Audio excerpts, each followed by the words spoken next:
All right, we are back. My name is Jesse, and today we're going to be working on this 2004 GMC Sierra. We are going to be doing a coolant drain and fill, and while we're in there, we're going to replace a couple items. One of them being this coolant reservoir.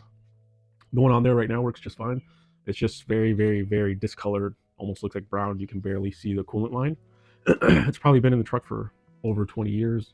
Had a bunch of heat cycles, and so you can't really see the coolant line anymore because it's so faded and discolored. So this is a pretty nice upgrade to do while you're doing that. I think this was like $20 on Amazon. I'll leave a link of all the stuff that I got. And the other kind of upgrade we're going to do is the heater hoses. Currently, the truck has these same ones, but this Y connection here is plastic when it comes from the factory. So this is a nice little upgrade we'll make. I think this is more like an aluminum metal or something. So a little upgrade there. And then lastly, we have just the upper and lower radiator hoses. And then a couple tools. We'll try them out. These were pretty cheap on Amazon, so we'll give them a shot, see if they're any good. RKY hose clamps. Hopefully it should make removing the hose clamps nice and easy. And then this is, I think I just got this at Home Depot. It is 5/8 inch outside diameter, 1/2 inch inside diameter tubing. This is what we're going to connect to the little valve on the side of the radiator. I think it's like a little petcock valve to help drain the coolant. So let's zoom in here. And all right, this is future me. I've already installed all this stuff, but before we get into the video of the installation, I just want to give a quick update on the headlamp dimmer switch module that we replaced in the last video. I actually took that little module apart. It's 4 screws, and when I opened it up, the contacts for the dimmer dial, those contacts were all corroded. So there was a bunch of corrosion built up on those contacts, and then the little motherboard that kind of where those contacts slide and allow certain current and electricity to kind of pass through. That little motherboard was just like caked with all sorts of grease and dirt. So I think what was happening is the corrosion was just starting to build up a lot, and then the grease and the dirt on the motherboard weren't making a good connection. So the dash would just lose power. The grease and the corrosion would probably just be just enough, along with the vibrations in the truck, would be just enough that the dimmer would no longer, the contacts would no longer make connection with the little motherboard circuit, and it would just lose current, and then the dash would go black. The dash would just lose all electricity and it would just go black. Eventually, with vibrations in the truck, I think the contacts would make a little connection again to the motherboard, and it would just sporadically turn back on. But so far, I've been driving the truck for a couple weeks, and the lights in the dash are, as bright as can be. There's no flickering, there's no dimming, nothing like that. So it appears like that little module inside was just starting to go bad, and that was a quick, easy fix. Just wanted to give an update that seemed to fix everything. So we'll move on to the installation. All right, gonna zoom in here real quick. Point out this is our little valve. We're gonna twist to let the coolant out. Here's this little kind of spigot here where we're gonna hook up that plastic cleared hosing, and then it should let the coolant out, which I have a bucket underneath there. So I'll try and get a picture when we're all done.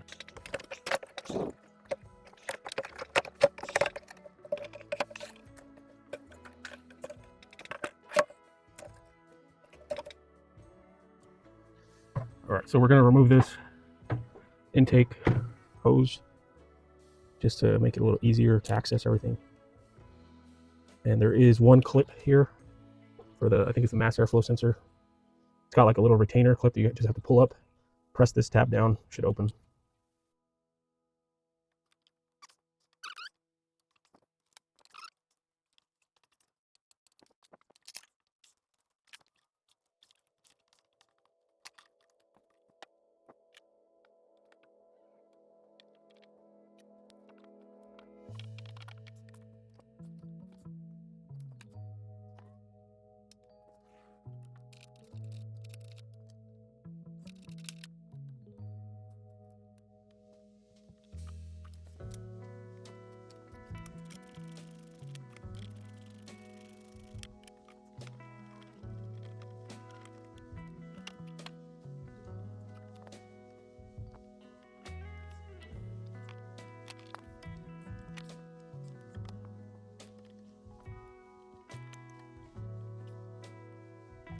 It's out.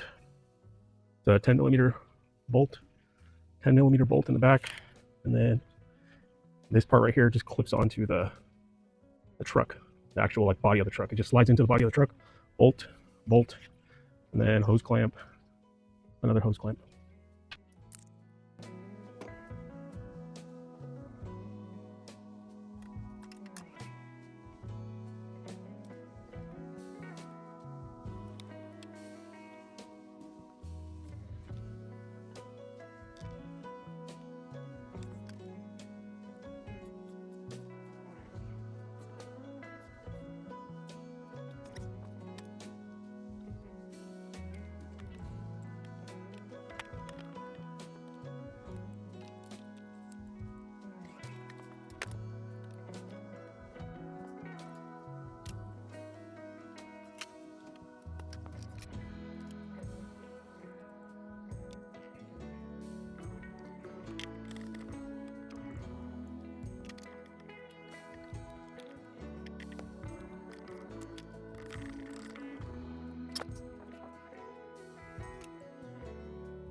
So this is about everything we're going to take off.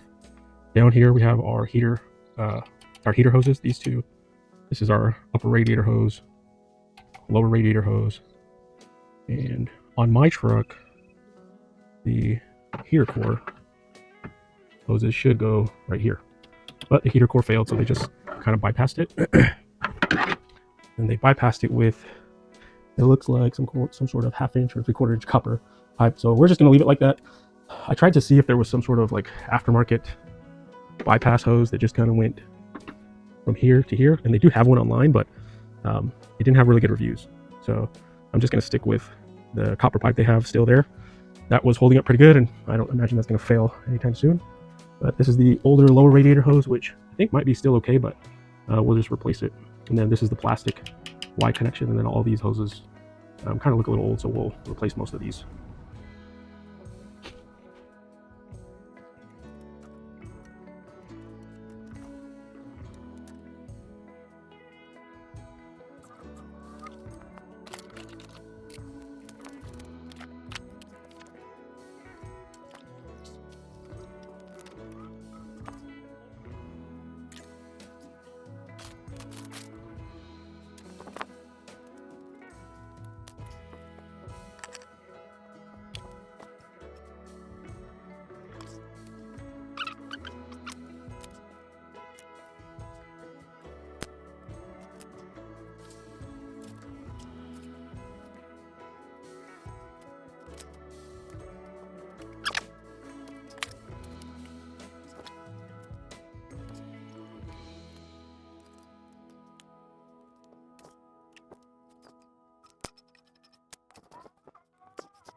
This is the end product. You can actually finally see the coolant. No leaks. Truck's been running for about 15 minutes. Everything held with no leaks. The kind of heater bypass hoses, I just wrapped them in some extra kind of pipe wrap insulation. This insulation is meant for like refrigerant lines, but I just had a bunch of extra. I just don't want this, especially these hose clamps, rubbing against any of these other air conditioning hoses or this little tank back here. So just a little bit of protection.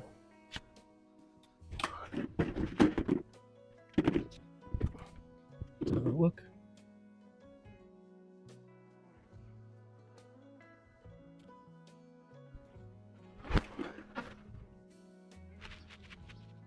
All right, we're just gonna give a quick review on a couple of the tools that I bought and some of the parts that we also bought.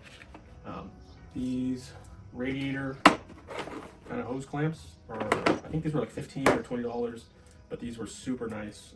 You can do it without these with just pliers and channel locks, but if you want to be efficient with your time, not struggle, and want everything to go smooth, this is well worth it. The stock GM hose clamps, they have these two little kind of flaps that you have to pull on, and this tool allows you to snag right on them. You squeeze, and then you can let go, and then you can easily maneuver this hose clamp on, off. Trying to do that with a pair of channel locks or pliers, forget about it. It's going to be a nightmare. But for, you know, 20 bucks or 15 bucks, however much this was, I mean, it doesn't get any easier. Highly recommend this. And so this is the one I use, but I think they all kind of do the same thing. And then this I also use this. This is kind of like break the bead on the actual radiator hoses. And I believe these are just kind of smaller ones, but I think they essentially do the same thing. Let's see here.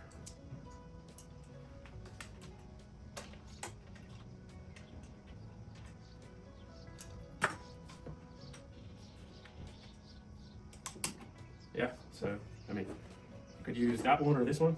Just do it so easy, as opposed to fighting. I've done this before with channel locks and pliers, and just a nightmare. This is the way to go. All right. Perfect. We replaced the heater hoses, and the one that we got is aluminum or metal, but it just looks way better than this. And so we replaced that. I bought the upper and lower radiator hoses. The lower radiator hose is down here, and I did replace that one. But the new radiator hose just had like some gouges in the hose, and it appeared to be like thinner here.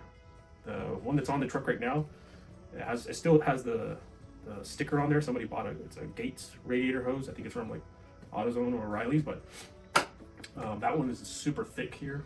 It looks still pretty new, but even has the sticker on there. So I left that one on there. Plus this one had like a gouge in there. I'll just leave this like for spare parts. And then lastly, our coolant reservoir tank. The new one just looks 10 times better. You can actually see the coolant. It looks really good. This one is just all discolored, faded. Nothing was wrong with it. It worked fine. But it was just annoying that I could never see the coolant that was in here because it's already been 20 years old with a bunch of heat cycles. The new one installed perfect. The bolt that goes right here was just a tiny bit off. Anytime you get anything from Amazon or anywhere that's not OEM, it's always just like 1/8 of an inch off, and that's all it was. It was a tiny bit off, so you just kind of got to gently massage it to get the bolt to go in. But other than that, it went in perfect. There was no leaks. I got to go drive the truck, but I had it on for about 20 minutes, and everything seems to be holding pretty good. It wasn't overheating, nothing like that. So far, so good. A couple things I would do differently is I don't like all the mismatched hose clamps that I have. And when I was on Amazon, they had like a hose clamp kit. They were like all black. I think that's the only thing I would have added. I would have bought that hose clamp kit, and just so all the radiator hoses had the same hose clamp. Because some of them have this style hose clamp, some of them have like a Phillips head, some of them have just a flat head. So it's kind of annoying when you got to switch between the Phillips, flat head, and then this style.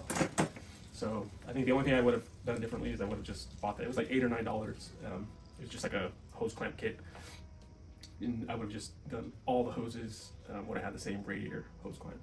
But I think it took me about 2 hours. Pretty easy, straightforward. I think I used a little over 2 of these 1 gallon 50-50 mixes. The other thing I would mention is I don't recommend you use the little petcock valve on the bottom of the radiator and then try to use this tubing. I think you're better off just removing the entire radiator hose and just letting that drain into a bucket, because you just make a mess. It doesn't actually go through here. The coolant doesn't actually flow through here. It flows through the little valve, the little petcock valve, and it just makes a mess everywhere. So I think you're better off, don't even mess with that little petcock valve. I think you're better off just, yeah, I think you just remove this bottom part of the radiator hose and just let it dump straight out of the radiator hose, instead of messing with this petcock valve. That thing just makes a mess. You're better off just removing the lower radiator hose and dumping this straight into a bucket, and then it'll just be cleaner. You won't have so much coolant spraying around all over the place. I think that's going to wrap this one up. If you guys have any questions, put them in the comments. I usually try to reply as soon as I can. I will catch you guys on the next one.